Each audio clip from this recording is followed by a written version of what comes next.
Humans of the cardboard, welcome back to Just Nuts, guys. One of my favorite things about Yu-Gi-Oh! Is that at a always constant, Konami is dropping news, future cards that are going to be coming out, all this stuff. It's one of the few perks of OCG being so far ahead of us, is we get to see really cool support like revealed way before it's coming. So for us, so that way we get to see a timeline of like a bunch of really cool stuff coming down the pipeline, so we can test early. Even if we're in a good format, we can still look ahead at stuff to come.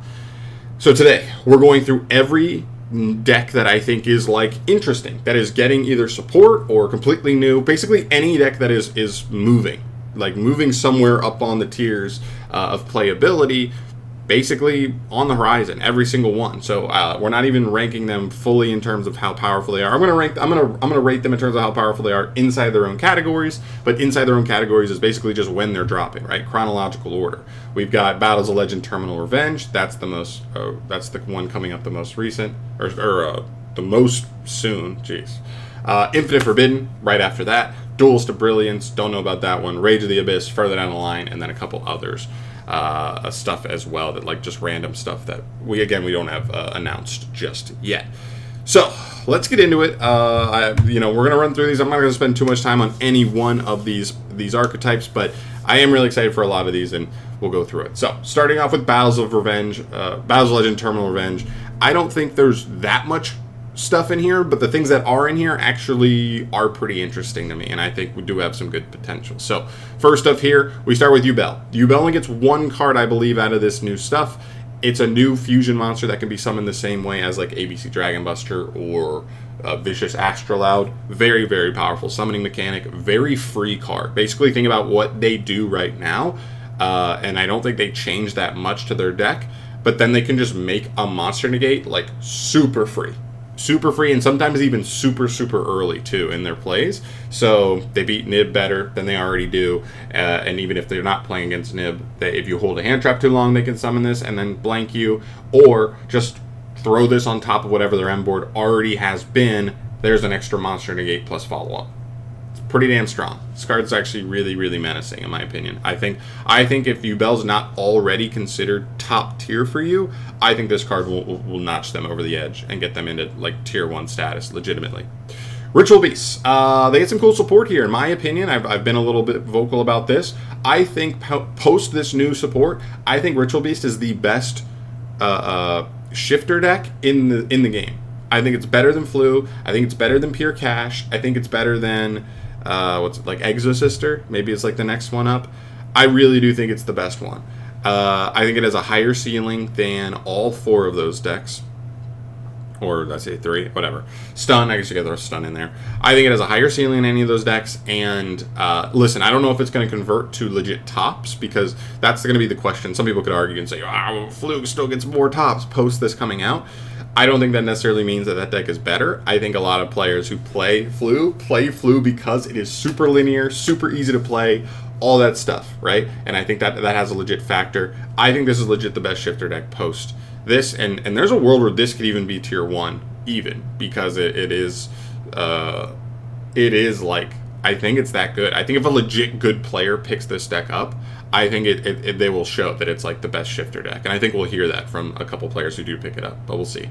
Ice Bears. I think Ice Bears are legitimately playable. Kind of a shame here. This is kind of one of those decks where like, this stuff got revealed in the OCG late last year. We're getting this like 7 months later than them, something like that. 7-8 months later than they did. Maybe more than that. I don't even know the exact date off the top of my head. If this had dropped at the beginning, like within 3 months of that, this deck would have had a much better chance. We've had all this power creep, Fire King, Snake Eye. Snake Eye became playable, super playable, and now it's running the game, all that stuff. We've got a couple archetypes that are going to make it a little harder for this deck to compete, but I do still think it's decent. Like I think this could potentially work its way up into a tier 2 slot, depending on what people are like, are feeling on it and how many people jump on it. But I still think it's decent. I'm gonna mess around with it. I'm actually the most excited for this out of this set. But yeah, Infernoid. They get some nice cards here. The problem is Infernoids were so much like head and shoulders better than these other 2 archetypes from Dual Terminal that got support in this set, that their cards are not as good. Their new cards are not as good as these 2 cards. These two archetypes got amazing cards. The new Inferno cards are just decent. They're not like out of this world, blow the archetype up, but this deck also recently got the Snake Eye stuff as like crazy support for them, the Sinful Spoils engine, like all that stuff. So they were already in a decent place. I think I just landed on Inferno where, like, if you really like them, go ahead and play them. I think they're really solid. But the problem is, you may just end up playing them, and because you have to play the Snake Eye stuff, because you have to play the Sinful Spoils engine, you may end up just sitting back and feeling like you're playing a worse Snake Eye deck instead of playing like playing the best Inferno deck is just like playing a subpar Snake Eye deck. So just, if you're okay with that and you just love Inferno that much, please go for it, because I do think they're legitimately playable. It's just not like the best version of like some of those engines. So just keep that in mind. And the last thing here is Sky Striker. I believe we're going to get Camellia here. I think we're also going to get some of those premium pack monsters as well from like the Sky Striker support that the OCG's gotten like over the last couple of years. I think we don't have it confirmed on exactly what we're going to get, but I'm going to assume these are some of those cards. Camellia is the most important card to me. It allows any generic 2 monsters to basically get you into the Sky Striker engine. People have already been talking recently about how the Sky Striker engine is actually decent in other decks, so that makes that even more transferable. And then there's even a couple of other engine cards for Strikers. I think Strikers were not amazing. I think they were like a rogue deck. They could top a regional, that kind of thing. This makes that even more so, especially being able to combine with other engines even easier than they ever did before. So I'm about it. I'm with it. I don't hate it. All right, into Infinite Forbidden. Anyway, last thing, Battles Legend Terminal Revenge comes out in like a month. We're like 4 weeks away, almost to the day. So we're right on the horizon with this. I'm pretty excited to test out specifically Ice Barriers. Maybe a little bit of Sky Striker. Maybe Ritual Beast. We'll see. But yeah, I think that stuff's pretty hype for what it is. Infinite Forbidden, the next core set. We're 2-ish months away from this, which is kind of cool that we're getting like one decently sized product in back-to-back months. Feels like Konami's kind of been reeling back on the products this year. But let's get into Infinite Forbidden.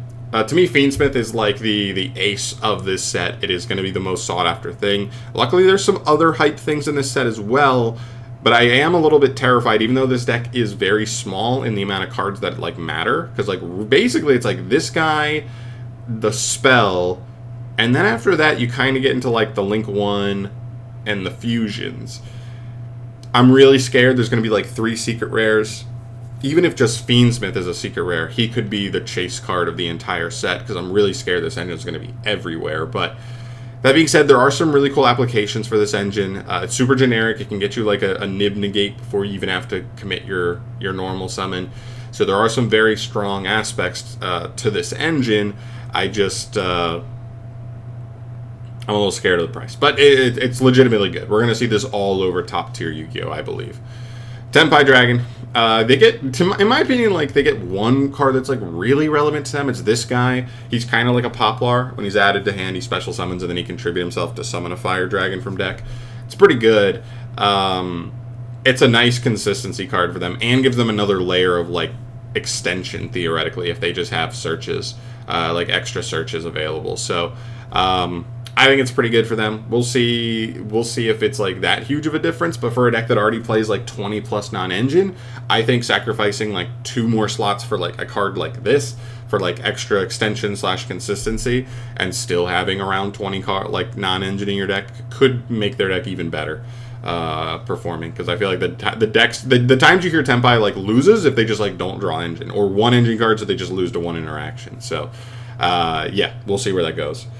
Gimmick Puppet, they're scary. There's also a new card in Animation Chronicle that just got revealed last week. That card's legitimately good. That's a really good extender for them. But even before that, people were scared of this deck. This deck has already gotten tops in the OCG. It can FTK going first. Gimmick Puppet has always had some tools going second, so I don't even think they're completely dead when they have to go second.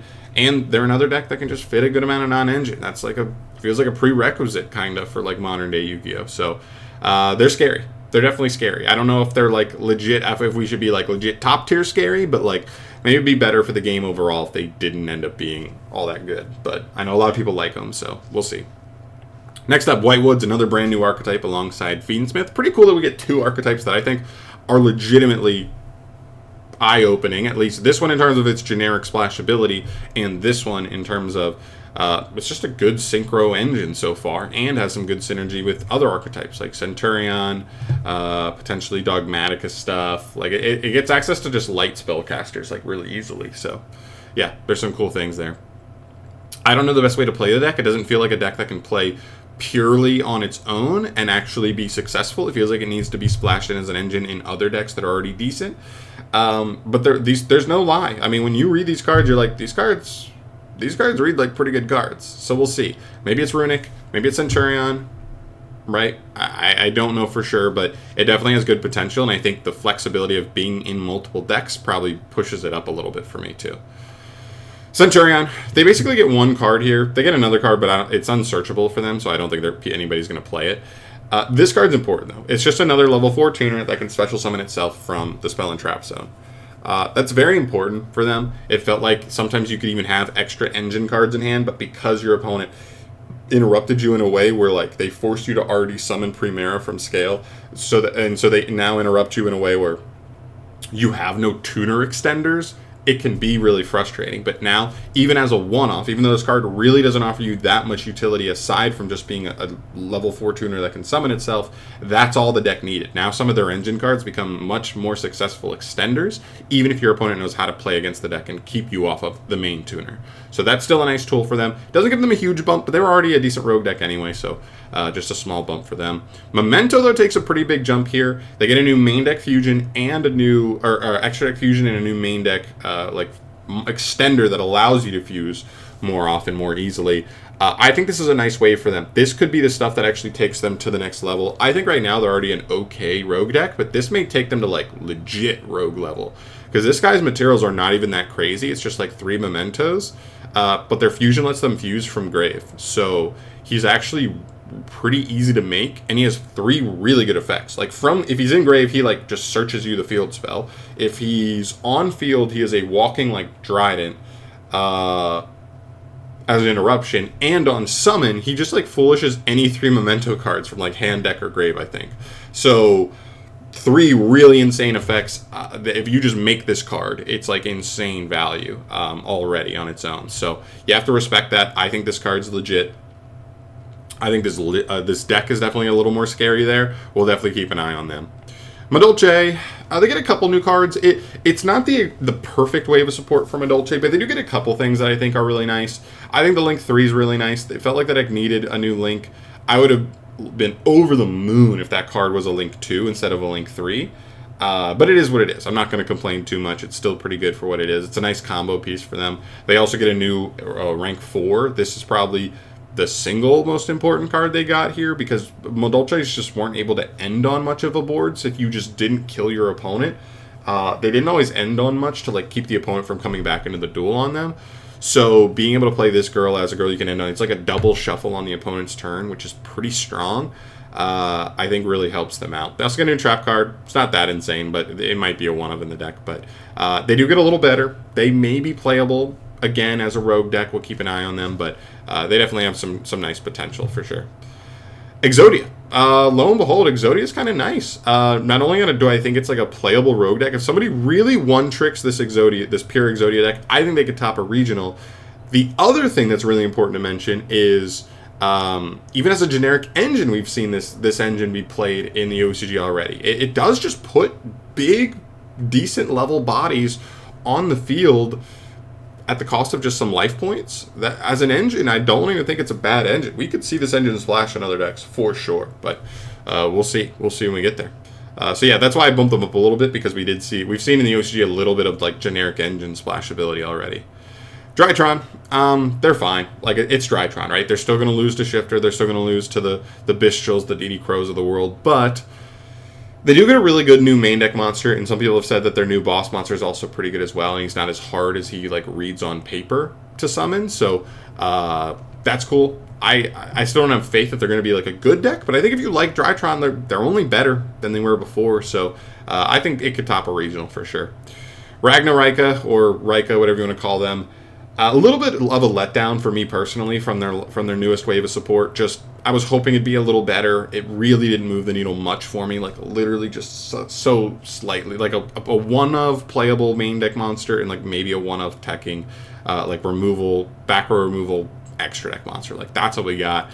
It's nothing crazy. It doesn't wow me in the slightest. So for me, I'm just okay on them. I'm still gonna I'm still going to be temper expectations for them. They should hopefully get one more little wave in Rage of the Abyss. Hopefully that's one or two more cards that like really gives them that last little push, but we'll see. Otherwise, we'll probably be waiting a year and a half for Konami to give them a legit strong next wave. And then Valmonica. I put them on here just because people complain when I shit on Valmonica, but I'm not going to lie. I think they're like easily the worst deck out of all of these. People are going to disagree. I don't. I just don't see it with this deck. I've never seen it from this deck. I don't care. This deck's just not that good. But they're here. I'll give them here enough. Maybe they could top a regional by somebody who one-tricks it, just like this whole like bottom category here. But yeah. All right, that's it for Infinite Forbidden. Some cool stuff, honestly, on the top end. Like starting from like Memento and in, those are legit decks that could have impact on the format. So 6 different strategies that are kind of like, you know, raising an eyebrow for me. I think that's pretty solid. Next, we move to Infinite Forbidden. Like I said, comes the month after Terminal Revenge, so late July there, not too far away. Duelist of Brilliance is next, though. This is the Duels pack in the OCG. This one's super interesting. We do not even have this announced in the TCG at all, so we don't know if Konami's actually going to make this a set in the TCG. These sets don't tend to do well, and some of the stuff ends up being a super top-heavy product where a couple cards that are like the most chaseable cards in the deck end up being super expensive. I almost don't want them. I almost would rather them import these cards in like core sets and like other side sets to like bolster them rather than make it their own, because that's how these cards become like brutally expensive. But we'll see how Konami goes about it. Anyway, let's get into it. Starting off, I think the best thing in this set may be Tachyon when this stuff comes out.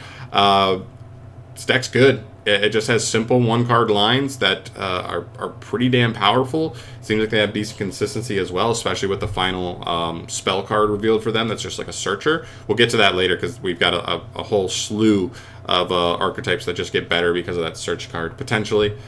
Marine Cess, weird enough, this is a light duelist pack, but I think Marine Cess goes second on this list. The Trickstar support has one card that counts as a Marine Cess and a Trickstar card. That card is better for Marine Cess than it is for Trickstar, in my opinion. Yeah, they're able to beat Nib way more often. They're able to do lines where they see the opponent's hand and set up a Toad before 5th summon now with 2 cards fairly consistently. It's legit. I think this deck does take a legit step upward. Funny enough, like people have kind of been like, oh yeah, Marine Cess used to be tier 2, now it's like 2-3, like top of Rogue, like it's a Rogue deck. This deck may walk right back up into tier 2 again because of this new card, legitimately. The ABC XYZ deck. I think this deck has legit scary potential, like super explosive potential. I'm just not sure about consistency, how many bricks it has to play, how much non-engine, right? There's definitely some worries there for me on this archetype, but I do see the potential. The potential is definitely there, so I have it a little bit higher than some of these other ones.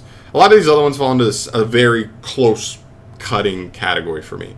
I want to put Trickstar at the top, partially because it's actually in this set and not just getting like ancillary support from like random generic cards.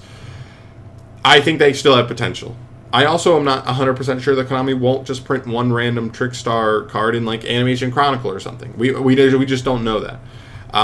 So I'm keeping my expectations realistic. I still think they're okay, and I think they, like, again, if a one-trick player could definitely top a regional with this. So hopefully Bortle comes through and shows us the way. Exosister. So the new search card is just like searches basically a bunch of little 4s, but it locks you into Exceed. So you either have to play it in decks that only summon Exceeds or don't summon for the X-Trick at all. So Exosister gets a nice little consistency buff. You can find Martha way easier. You can find any of the other Exosisters. You can also find like Sakitama if you want as a nice generic extender. It works. That's a nice card for them. Next up, Generator. Kind of same thing. You can search Lopter or you can search Mardell. So if you already have Vala, you can search Mardell. If you already have, if you don't have Lopter, get into your plays. It's a nice card for them for sure. Fossil Dyna. Yeah, this guy's pretty spicy. Stun. I like, even though this card is a -1, I do. There's something about it that I really appreciate. That the deck can like play less hard copies of like their stun normal summons, but still be able to find them at just the same clip. That way you just don't have to have as many hands where you open 2-3 normal summons and like lose because your opponent just has an out to the normal summon and you have nothing else to back them up, kind of. So I like that. There also could be some other utility to be able to search out of there that's not the stun monsters. That's cool. They're cool. I don't know. I just like them. Zodiac. Zodiac's another interesting one. They become searchable. They're obviously very XYZ based. We'll have to keep an eye on them because I think like it can also search the Dogmatica engine, and then like we already saw like a while ago like the Horus Dogmatica, or not Horus, Horus Zodiac adventure engine, like Zodiac deck that actually like topped a remote regional or something. Like that's pretty cool. Regular Galaxy Eyes. So these are different decks. This is like Galaxy Tachyon. This is regular Galaxy Eyes. I just think this deck is worse than this deck now, like easily. And I think this deck also like has some link monsters it likes to summon. Not that it absolutely has to, so it may not be like a completely crippling like restriction, but it is still it's there. Teller Knights, yeah, I think they're cool, and I think like if we do rotate around into like a dark attribute heavy format again, like Teller Knights could be interesting again because they do just have a guy who's like a walking 3 or 4 dark monster negates. So some decks just literally can't beat that card alone. So it depends, but yeah, it's nice consistency for them. I think still the killer thing is that they worded Lyra wrong, where the deck doesn't have a 1-card line aside from, I guess, Aratama, but Aratama is not searchable off this new card. So it's nice consistency at finding like an extender and getting into like a 2-card combo, but searching for a 2-card combo using a card that's a -1 kind of makes it a 3-card combo, which is pretty awful. So I don't know if they find a way to give Teller Knights like a legit 1-card line that they can play with, then that's one thing. But aside from that, we're keeping it going with this. Umi Control, you know, they don't go into the extra deck. You can search all their level 4 or level 5 water guys. It's nice for them. I don't think this deck's crazy, but sure, it gets a little more consistent. And Utopia is the last one I threw on here. I don't know, like all these ones at the end kind of fit into the same category of like, I don't think they're that playable, but technically they're a little more consistent now, so that's nice for them. It's, you know, but it's fine. All right, then we go up to Rage of the Abyss. This will come 3 months after Infinite Forbidden, so we don't have a date yet, but my guess is late October, early November, something like that. The only thing we know so far about this set is Sharks. Now, I know people are a little disappointed about Sharks because they got 9 whole cards and an extra card from Animation Chronicle, but people are like, oh, some of these cards are not even going to see play in the deck. I agree, but the thing is, Sharks topped a YCS this calendar year. Sharks have topped regionals this calendar year. This is already a playable deck. They didn't need that much. Even just Big Jaws may have been enough, but add the search card, the Galaxy search card that can now just search any water level 4 in the entire deck, which makes Big Jaws significantly better because it's also activating a spell to make him live. And a couple other cards that are also playable. Not like the rest of the cards are not garbage, but there's a couple others that are also interesting. The Leviathan and the Trap as an engine to summon off of Bahamut Shark. The guy who just summons himself when he's added to hand. There are some other tools to make use of, and I think this deck could legit be tier 2, maybe even higher. I'm not going to go that far yet, but like, man, I've seen some plays from this deck already, just like replays from like super early testing online. But like, man, this deck is like beating 2 hand traps and still making 4 negates if you open like a 2 or 3 card hand. Like, this deck is scary, and now it's 1-card combo. Before this was like literally just make a Bahamut, and it was like end on a Toad plus like a monster suck. That was 1-card combo. Now 1-card combo is like 4 interruptions, and 2-card combo like beats 1 or 2 hand traps and still gets to like 2 or 3 interruptions. Like now, like I think the deck took like a huge step forward, and consistency is higher now, and that was one of the concerns I had before as well. So I think that deck's real. I really, really do. I think this is a deck you're going to... Like, I already thought this was a deck that was, like, kind of scary if you play against it. Because it shits on certain non-engine that people play pretty consistently. And now I think it does it even better and with a higher ceiling than before. So, definitely keep an eye out for Sharks. And the last thing is others. Blue Eyes. It's the only one. But yeah, in the OCG, they announced a Blue Eyes structure deck. That's what they did. I don't know exactly what we're going to see from that, but that's what we got. Blue Eyes structure deck. I'm not a big fan of it. I've never really been a big fan of Blue Eyes as an archetype. Any of like the old classic like dragon archetypes. It doesn't hit me in a soft spot at all. So sure, if you're a Blue Eyes fan, get excited. But like honestly, we're 3 or 4 months away from the OCG getting it, and then we'll be another 3 months after that probably. So you're still probably 6 or 7 months away from seeing 8 new Blue Eyes cards to the TCG. But Blue Eyes is one of those archetypes that has like a ton of cards, and so 8 new cards on top of an archetype that already has a bunch of cards, it could make Blue Eyes legitimately like scary again. We'll see.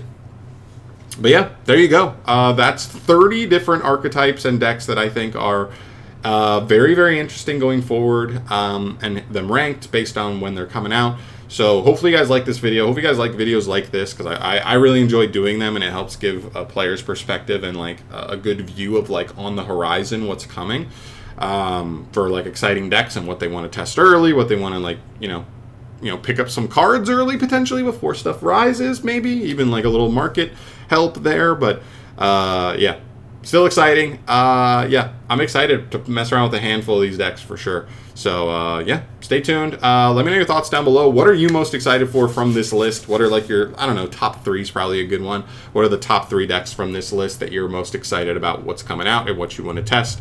I'd love to hear your thoughts on that down below. But I'm out of here for today. Subscribe to the channel for more videos like this one down the line from me and from the channel. Back from vacation, ready to keep pumping out stuff for you guys. I'm out of here. Thanks for watching. Peace.